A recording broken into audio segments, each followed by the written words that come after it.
Welcome to Trying Harder. I'm Guido, and today, after much demand, I have my review of the Alienware 18 Area-51 gaming laptop. More like the Jolly Green Alien. We'll get into that. But first, I need to thank Best Buy and Alienware for giving me this laptop to review. I've been using this thing non-stop and pretty much retired my old Alienware. I'll tell you all the things I love about this and some of the drawbacks. Let's start with a closer look with some specs, then talk about how it did. Look at this sleek, fluid green machine liquid teal with the new Zero hinge. The hinge creates a floating display with a strong mechanism. This Alienware flagship has a backside with ambient alien effects lighting inspired by the Aurora Borealis and the glowing green alien head where it always belongs. At 30.5 millimeters thick, this rear end packs it all with air intakes, power, HDMI 2.1, 2 Thunderbolt ports, 3 USB Type-A 3.2 Gen 1, 5 gigabits per second ports with 1 powered, and the RJ45 Killer E5000 5 gigabits per second Ethernet. Woo! Talking more about ports, the left side has a global headset jack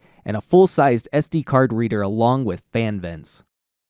On the bottom, and brand new to Alienware, is the cryo chamber. This props up the laptop to provide larger air intake, increased component-focused airflow, low acoustics, and Gorilla Glass lets you check out the alien effects fans like on a gaming PC. That's 15% quieter, 37% more airflow, and 32% bigger quad fans. All this is cooling an Intel Core Ultra 9 processor alongside NVIDIA's GeForce RTX 5070 Ti 12GB graphics card, producing total performance power up to 280 watts. Total graphics power for Realer Than Real is up to 175 watts. That's a lot of unapologetic power. Finally, there's the Realtek sound system that has 2 2-watt tweeters front and 2 2-watt woofers. Cracking this baby open, the Cherry Ultra Low Profile keyboard gives you a kaleidoscope of colors per key. However, taking center stage, the larger enhanced touchpad also lights up with your every whim. The Intel Core Ultra HX joins the forces of a CPU, GPU, and NPU for AI-accelerated, smooth realistic physics with real-time response times. Tack on 2 DDR5 slots with 2 12GB chips that can go up to 65GB total. You're unstoppable! If that's not enough, Gen 5 SSD storage of 2TB gives fantastic space with lightning speed. More vents on top assist the airflow. This giant 18-inch 2.5K WVA display has a refresh rate up to 300Hz and brightness of 500 nits. Topped with a 2-megapixel camera with 1080p video, the mighty 5070 Ti backed by NVIDIA, Blackwell, and AI fire these pixels dazzling your eyes, but NVIDIA Max-Q optimizes battery life. Expect full ray tracing, DLSS4 AI-boosted gameplay, and NVIDIA Reflex 2 reducing latency. However, there's no HDR. I mean, the specs pretty much say it all. The Alienware 18 Area-51 is mean and green, but cool as ice. As Alienware says, a new age of power is born. I love this laptop for my use. It's built for multitasking for gamers and creators. And that's exactly what I've been doing. I've been editing these videos and playing games. With video editing, I was able to play and edit GoPro footage with no problem. I used Adobe Premiere Elements to cut these videos. This rendered twice as fast as my 5-year-old laptop. A 4-minute 4K video rendered in 2 minutes. Adobe Photoshop runs smoothly with no issues. I do wish it had a touchscreen though. With content creating, I loved the built-in full SD card reader. The card reader and the Thunderbolts on the back transferred 10 gigabytes in under a minute. 2 terabytes of storage has been great for gaming and content creating. So I'm ecstatic with this performance. I played various games on here with Xbox Game Pass, Battle.net, and Steam. Diablo 3 with the touchpad worked, but it really wasn't ideal. I got about an hour of gameplay on the battery alone. I fired up Destiny 2 and used a mouse and was impressed with how smooth and crisp the graphics were. This was plugged in, running in performance mode. During this time, I finally noticed some heat. The fans were quiet and the bottom was barely warm. You felt all the hot air coming out the sides, especially if that's where you were using the mouse. The power brick got hot during this time too. All this was nothing compared to my old Alienware, so I'm very happy with it. I also played Tomb Raider with an Xbox controller, and I didn't have any issues there. Overall, I thought the colors looked great. There's no HDR though, but I thought the black level was still good. I was able to see a lot of details in the shadows. Also, viewing angles were good unless you didn't want people to see what you were playing. The surround sound was decent, but I thought it lacked some bass.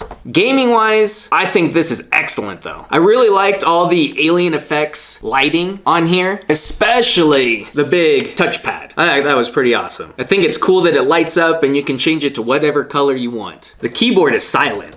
Using this for everyday tasks, I only got about 3 hours of battery life, so that's not great. I think my biggest problem with it though is the weight. It's a beast. This is 9.56 pounds, and the power brick is an additional 2.2 pounds. For me, it's not a deal breaker because I'm mostly just moving about the house. However, I took it on a trip and it was very heavy in a backpack and it wasn't easy to pull out quickly on the go. I can't see it being a benefit to someone in airports or going to classes. But if you're going to take it to a friend's house to sit around and game, then that's doable. So I would recommend this for a gamer and or content creator that doesn't want a PC. I think not having to worry about a monitor and all the space, but having this much power is very beneficial. Also, I think being able to upgrade to 64 gigabytes of RAM gives you some longevity before needing to buy another laptop. This has lots of power and performs. With that, thanks for watching. Please like, comment, and subscribe. Thanks for the people commenting on the unboxing video. That got me to cut this review, and they also had some good questions. I trickled in those answers into this review. Feel free to ask me more questions, and I'll answer them the best that I can. I plan on using this for quite a few years. And Alienware, this thing is a workout. When it comes to finding places where you can cut weight, can you please try trying harder?